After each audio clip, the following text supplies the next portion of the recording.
Well, hey everyone, thank you so much for tuning in. My name is Spencer Osborn. I'm the pastor of the high school ministry out at the Fallbrook campus. So excited to be sharing some encouragement today with our daily dose as we're going through this series of the joy of serving. And I think some of the most beautiful aspects of Jesus' ministry here on earth were his somewhat irrational, unconditional acts of love. And in fact, I think some of the most effective ways in which we can live and love the way that Jesus did is by serving others unconditionally and almost irrationally. In Matthew chapter 20:28, it says, "For even the Son of Man did not come to be served, but to serve." But here's the thing about serving.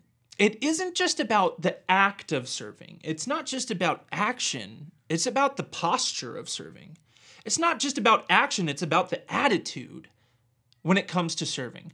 But I know that sometimes it can be really difficult for us to serve people. It can be really tricky for us to love people who are just hard to love, who are seemingly unlovable. And I certainly struggle with this. And anytime that I'm having a hard time loving somebody well or serving somebody well, just because they're difficult to deal with, just because they're seemingly unlovable, I try to remind myself that Jesus never considered whether or not I was worthy of his love. He never stopped to consider whether I was deserving of the grace and the forgiveness that he poured out in order to save my life.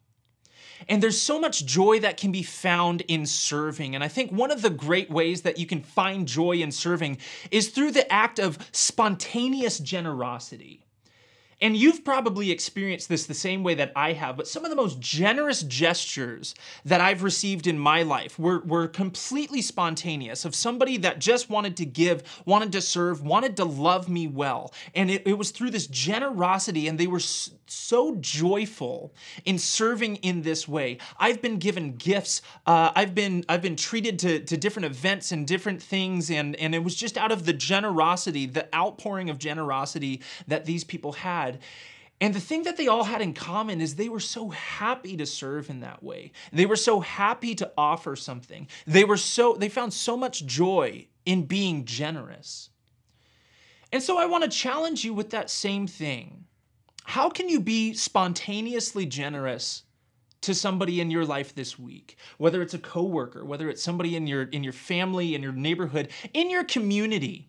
And it can be as simple as getting somebody maybe a Starbucks gift card, or paying for somebody's dinner, maybe buying somebody groceries, helping out with a project, take somebody to a Padre game.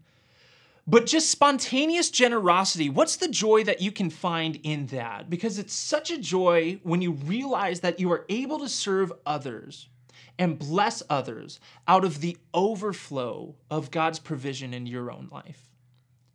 Something to think about today. We hope you join us again tomorrow.